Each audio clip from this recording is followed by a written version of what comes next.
Hello everybody. आज की इस वीडियो में हम डिस्कस करने जा रहे हैं पोटेंशियल और electric field due to charge ring. तो लाइन चार्ज डेंसिटी का ये बेसिकली एप्लीकेशन होगा और हम देखेंगे कि पोटेंशियल को कैलकुलेट करना इजी होगा। पोटेंशियल की हेल्प से इसे कैलकुलेट करेंगे। पहले वी कैलकुलेट करेंगे और वी को कैलकुलेट करके उसके बाद में इसमें इलेक्ट्रिक फील्ड कैलकुलेट करेंगे और इलेक्ट्रिक फील्ड के साथ साथ फिर इसमें कुछ क्वेश्चन अप्लाइड लेंगे जो कंपटीशंस में आते रहते हैं। लगातार क्वेश्चन इस पर देखे जाते हैं रिंग पे। तो एक बहुत ही महत्वपूर्ण टॉपिक है और कॉम्पिटिटिव प्रोस्पेक्ट से काफ़ी क्वेश्चंस इस पर पूछे जाते हैं। तो मैंने इसे मोस्ट इम्पोर्टेंट टॉपिकों में रखा है। यहाँ मैं बताना चाहूँगा कि एक हम सबसे पहले क्या करें, एक चार्ज रिंग ले लें और ये इसके ऊपर पूरी रिंग के ऊपर चार्ज क्यू फैला दें, डिस्ट्रीब्यूट करा दें और लाइन चार्ज डेंसिटी को यूनिफॉर्म ले लें। लाइन चार्ज डेंसिटी को यूनिफॉर्म कहने का मतलब है कि लैम्डा जो है इसका वो फिक्स है, वेरिएबल नहीं है, बल्कि वो कांस्टेंट है।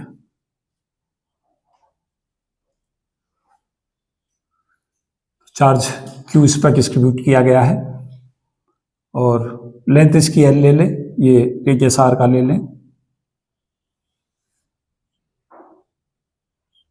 सेंटर से पॉइंट पी ले लें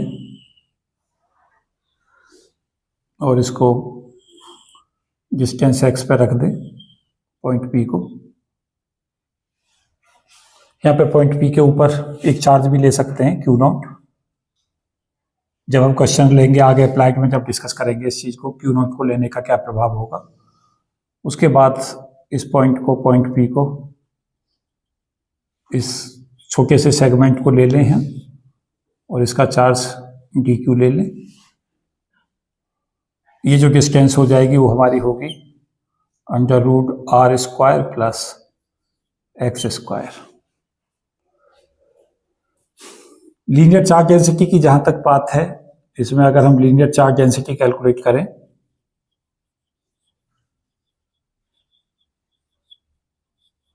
तो उसे लैम्डा से दिखाएंगे और लैम्डा जो होगा वो हमारा हो जाएगा डी क्यू। इसमें छोटे से में इसका सेगमेंट जो है वो डी एल ले लें, तो ये लैम्डा हमारा हो जाएगा D Q upon D L. पूरे पे चार्ज क्यू फैला हुआ है और पूरी जो लेंथ है वो हमारी हो जाएगी circumference of ring, that is equal to 2 pi R.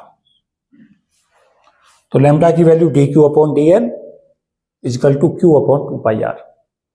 क्योंकि सरकमफ्रेंस पे चार्ज डिस्ट्रीब्यूटेड है, रेडियस आर की रिंग है, तो सरकमफ्रेंस कितनी हो जाएगी 2 pi R. Circumference of the ring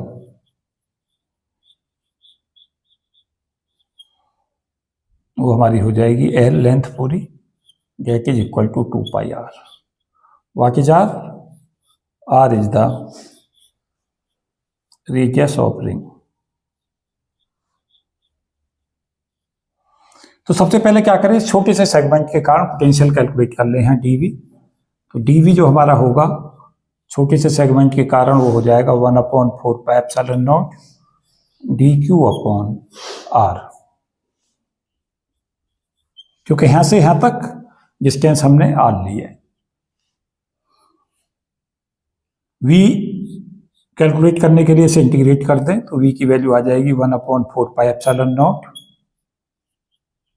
integral D Q upon R.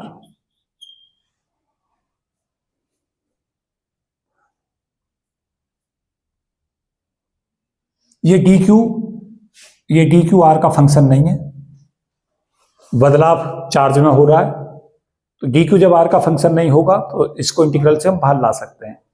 ये वैल्यू सिंपली हमारी बाहर आएगी और ये वैल्यू हो जाएगी 1/4 pi epsilon naught R. R का मतलब हो जाएगा यहां से under root R square plus X square. ये आर जो है वो कितना है, पाइथागोरस से लिया है ये बेस, ये परपेंडिकुलर, तो बेस का स्क्वायर और परपेंडिकुलर का स्क्वायर जो है वो हाइपोटेनियस होगा। तो इसका स्क्वायर प्लस इसका स्क्वायर बराबर इसका स्क्वायर, तो ये डिस्टेंस हमारी R square plus X square का रूट हो गई। और डी क्यू को बच्चों हम ले सकते हैं lambda into D L. D Q हमारा कितना हो जाएगा, लैम्डा इंटू डी एल। यहां से सिंपली से लें 1/4 pi epsilon naught under root R square plus X square. Lambda uniform में तो ये इंटीग्रल से बाहर आ जाएगा।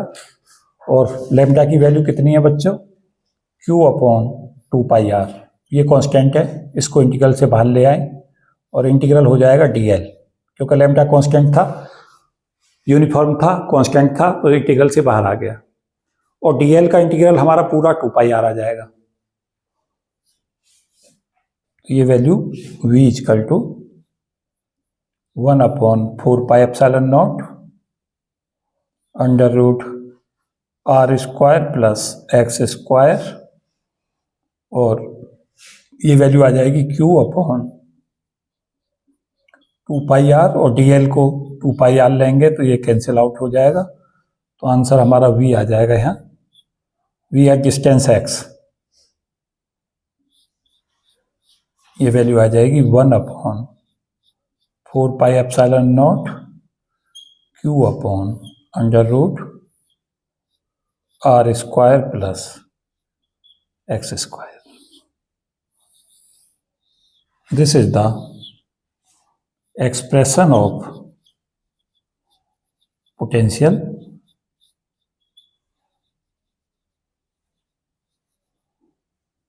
Due to charge ring.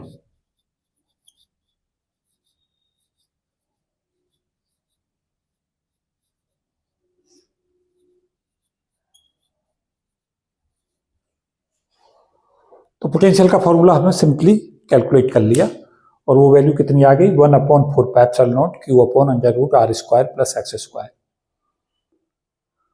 अब चाहते हैं हम इलेक्ट्रिक फील्ड निकालना, तो इलेक्ट्रिक फील्ड को निकालने के लिए हमें क्या करना पड़ेगा, EX, electric field along X axis = -∂V/∂x। EY और EZ इसमें लेने नहीं है, क्योंकि V फंक्शन किसका है, x का। तो EX जो हमारा आएगा वो आएगा -∂V/∂x। तो यहाँ पर पुट कर दें = -∂V/∂x, और V की वैल्यू पुट करें, V हमारा है 1/4 pi epsilon naught Q/√ R square plus X square. तो ये वैल्यू आ जाएगी -Q/4 पाई एप्सिलॉन नॉट, और ∂V/∂x, ये वैल्यू आएगी R square plus X square की पावर -½ इसका डिफरेंशिएशन कर दें तो ये वैल्यू आएगी -Q/4 पाई एप्सिलॉन नॉट। पहले पावर का करें, -½ R square plus X square की पावर -3/2, और फिर इस पूरे का पहले पावर का किया, पूरे का ये आ जाएगा 2x। 2 से ये 2 कैंसिल आउट हो जाएगा, माइनस माइनस ये प्लस हो जाएंगे, ये वैल्यू आ जाएगी Q/4 pi epsilon naught x upon R square plus X square की पावर 3/2। ये इलेक्ट्रिक फील्ड आ गया अलोंग एक्स एक्सिस।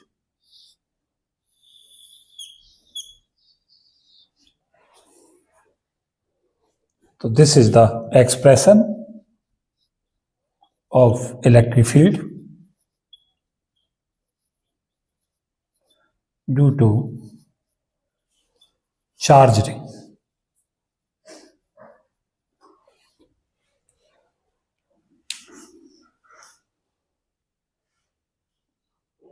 तो इलेक्ट्रिक फील्ड आ गया 1/4 pi epsilon naught QX upon R square plus X square की पावर 3/2, और पोटेंशियल आ गया 1/4 pi epsilon naught Q upon √r square plus X square. ये भी इम्पोर्टेंट फॉर्मूला है और ये भी हमारा इम्पोर्टेंट एक्सप्रेशन है। ये तो हमें दोनों याद ही रखने हैं। साथ साथ मैंने इसका डेरिवेशन भी दे दिया है कि किस तरीका से ये हमें सॉल्व करना है। अब हम देखेंगे कि क्वेश्चंस जो इस पे बनते हैं वो कैसे बनाते हैं और कैसे उन्हें सॉल्व करते हैं। तो बेसिकली यहाँ पे जो क्वेश्चंस आए हैं, यहाँ पे एक चार्ज रख देता है क्यू नॉट पॉइंट पी पे, और कई बार इसकी जो नेचर है चार्ज की वो नेगेटिव होती है, माइनस का, और इस चार्ज को इसके पास लाता है इधर की तरफ को, और कहता है कि अगर पॉइंट पी से इसको इस रिंग की तरफ ये आता है तो शो कीजिए कि SHM करेगा, और सिंपल हार्मोनिक मोशन करता हुआ उसकी फ्रीक्वेंसी कैलकुलेट कराता है और टाइम पीरियड कैलकुलेट कराता है, और कहता है वो किन किन फैक्टरों पर निर्भर करता है। इस पे जो क्वेश्चंस आए हैं अभी तक उन्हें मैं डिस्कस कर रहा हूँ। ये तो डेरिवेशन था। अब देखते हैं इसके अप्लाइड कंसेप्ट। तो दोनों फॉर्मूले साथ साथ ये भी बता दूं कि अगर हम ई हमें ज्ञात हो, वी कैलकुलेट करना है, तो इसका इंटीग्रल कर दें, ई dx कर दें और लिमिट ऑफ इंटीग्रेशन यूज करें प्रॉपर, तो ये रिजल्ट यहाँ से आ जाएगा। तो दोनों रिजल्ट हमें आने चाहिए, इलेक्ट्रिक फील्ड को कैलकुलेट करना भी आना चाहिए और साथ साथ पोटेंशियल को कैलकुलेट करना आना चाहिए कि वी हम कैसे कैलकुलेट करें। तो दोनों ही इंपॉर्टेंट हैं। कुछ बहुत ही महत्वपूर्ण क्वेश्चंस मैं इस पर डिस्कस कर रहा हूँ अप्लाइड कंसेप्ट के नाम से। और जैसे कि आप देख रहे हैं, मैंने क्वेश्चंस में लिख दिया था पहले ही जब ये डिस्कशन करने चला था कि पहले मैं रिजल्ट लूँगा, रिजल्ट ड्राइव करूँगा, और रिजल्ट के बाद में फिर इस पर अप्लाइड क्वेश्चंस जो आए हुए हैं या जो फ्यूचर में आ सकते हैं उन्हें सब डिस्कस करूँगा। तो क्या क्वेश्चंस आए हुए हैं पहले उन पर डिस्कशन करता हूँ, और फिर फ्यूचर के लिए क्या पॉसिबल हो सकते हैं। सदा ही मेरी कोशिश रहती है कि फ्यूचर पॉसिबल क्वेश्चन भी बताऊं, क्या क्या पॉसिबिलिटीज और इस पर बन सकती हैं। तो एक क्वेश्चन तो इस पर यही आता है कि हमारा इलेक्ट्रिक फील्ड हो गया E 1/4πε0 QX upon R² plus X² की पावर 3/2। तो एक क्वेश्चन तो इस पे यही आता है। मैंने देखा कि जस्ट 2015 में भी ये क्वेश्चन आया, पहले नेट में भी क्वेश्चन आया, गेट में भी आया कि किस पॉइंट के किस एक्स के लिए ये इलेक्ट्रिक फील्ड मैक्सिमाइज हो जाएगा। तो हम क्या करें कि मैक्सिमम वैल्यू कैलकुलेट करने के लिए for what value of X maximum value of E मिलेगी हमें, इलेक्ट्रिक फील्ड मैक्सिमम कहाँ होगा, किस बिंदु पर होगा। तो क्या करें, सिंपली d/dx की वैल्यू को मैक्सिमम मिनिमा के लिए क्या कर दें, 0 कर दें। तो यहाँ से हम क्या देखेंगे, d/dx और e की वैल्यू रख दें, इस टर्म को जो कांस्टेंट है उन्हें बाहर ले आए, q/4πε0, और यहाँ पे जो वैल्यू है वो आएगी x, और ये आ जाएगा हमारा R² प्लस X² की पावर -3/2। ये 0 है नहीं, इसका मतलब इसका डिफरेंशिएशन 0 होना चाहिए। तो फर्स्ट फंक्शन एज सच और सेकंड का डिफरेंशिएशन कर दें x, सेकंड का डिफरेंशिएशन हो जाएगा -3/2 R² प्लस X² की पावर -5/2 इंटू 2x। ये x का डिफरेंशिएशन हो गया, और अगली टर्म जो आ जाएगी, पहला फर्स्ट फंक्शन ये था और डिफरेंशिएशन इसका कर दिया, प्लस अब क्या करें, इस फंक्शन को एज सच रख दें और x का डिफरेंशिएशन कर दें, ये वैल्यू 0 हो गई। तो R² प्लस X² की पावर -3/2, इसको 2 को 2 से कैंसिल आउट कर दें, 1 माइनस यहाँ से देखें 3x² upon R² plus X² equal to 0। तो ये वैल्यू हमारी सिंपली आ जाएगी R² plus X² minus 3x² बराबर 0। ये वैल्यू हमें मिलेगी R² बराबर 2x² और x² हमें मिलेगा R²/2।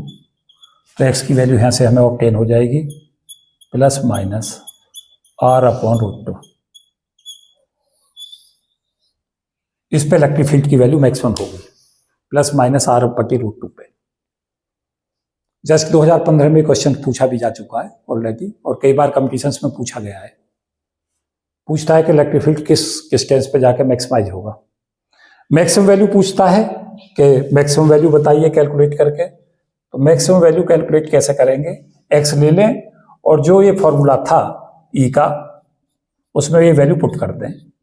तो 1/4πε0 क्यू, और x की जगह पे कितना रख दें, r/√2/r² प्लस r²/2 की पावर 3/2। ई मैक्सिमम हो गया, ये मैक्सिमम इलेक्ट्रिक फील्ड। ई मैक्सिमम कितना हो जाएगा, ये आ सकता है क्वेश्चन, मैक्सिमम इलेक्ट्रिक फील्ड की वैल्यू बताइए क्या होगी। तो पहले x की वैल्यू ले लें और x की वैल्यू कैलकुलेट करके क्या करते हैं, उसे उसमें x की वैल्यू r/√2 फॉर्मूले में पुट कर दें। तो ये वैल्यू हमारे पास आ जाएगी 1/4πε0 QR/√2, और यहां से देखें क्या बना ये 3r²/2 और इसकी पावर 3/2। तो 1/4πε0 QR/√2, और ये वैल्यू आ जाएगी 3√3 r³/2√2। 3 की पावर 3/2 कर दिया 3√3, और 2 की पावर 3/2 कर दिया 2√2। तो ये वैल्यू यहाँ से कैंसिल आउट हो जाएगी, और ये वैल्यू आ जाएगी यहाँ से Q/4πε0, और 2 ये ऊपर चला जाएगा 2QR, R को हटा दें, R³ की बजाय ये 1/r² हो जाएगा। ये R से R³ में r² रह गया, और ये 2 ऊपर पहुंच गया 4πε0, और ये वैल्यू 3√3। एक बार चेक कर लें आंसर।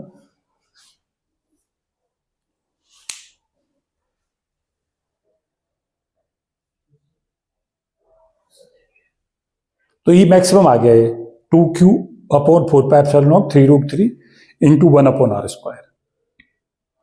तो maximum value of electric field होगी ये।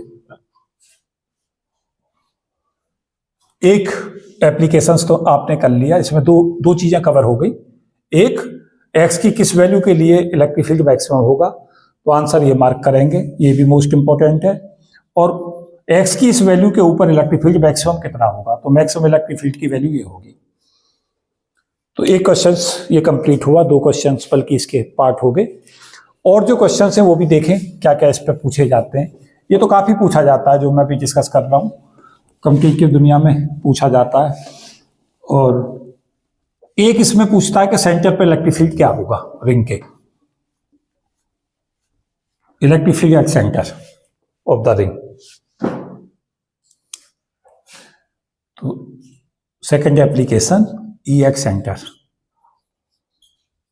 तो डिस्टेंस एक्स जो हमने मेजर की थी वो देख रहे हैं हम कि ई जो हमने मेजर की थी वो सेंटर से ही मेजर की थी, और सेंटर पे है एक्स, कितना हो जाएगा 0। ई की वैल्यू 0 हो गई। तो इलेक्ट्रिक फील्ड एट सेंटर कितना होगा, 0 होगा। उसका मतलब क्या होगा, उसका मतलब ये होगा कि अगर हमारी ये रिंग थी तो इस रिंग के 2 पार्ट्स होंगे। एक ये ऊपर का पार्ट जो चार्ज का डिस्ट्रीब्यूशन है अपवर्ड्स ऊपर की तरफ, और एक नीचे की तरफ।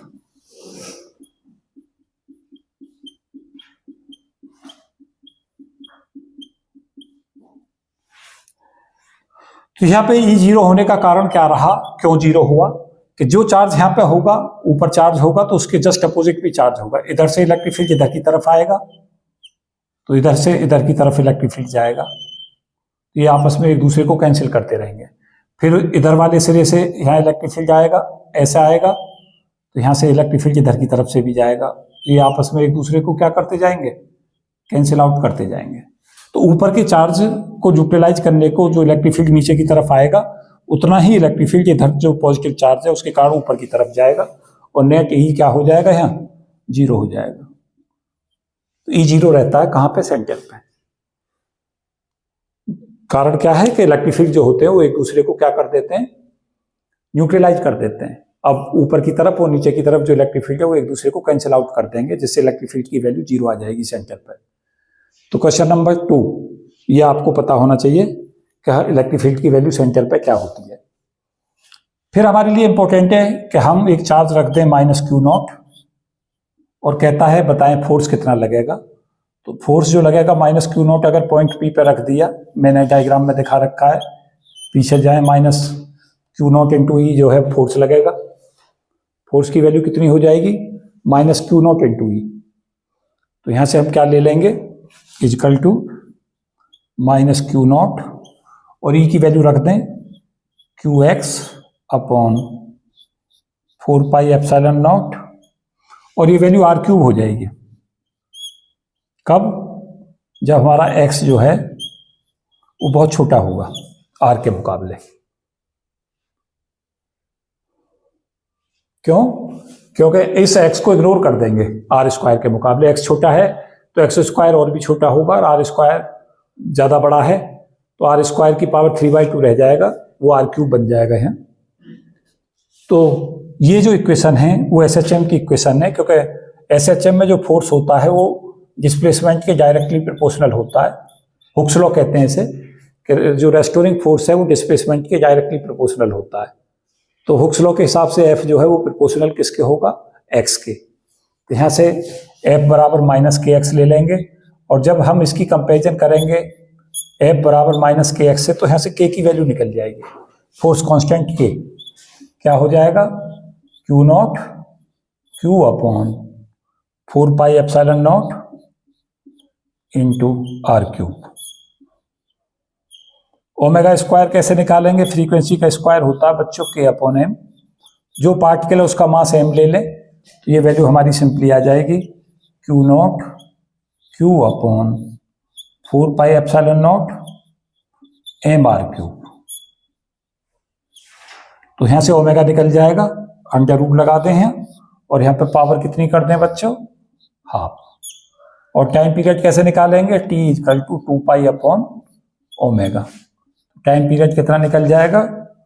2 पाई अपॉन ओमेगा की वैल्यू रख दें Q naught Q upon 4 pi epsilon naught M R cube, और इस पूरे की पावर हाफ। बहुत बार ये क्वेश्चंस पूछा जाता है। फोर्स कांस्टेंट पूछता है तो ये मार्क करें, ओमेगा पूछता है तो ये मार्क करें, टाइम पीरियड पूछता है तो ये मार्क करें।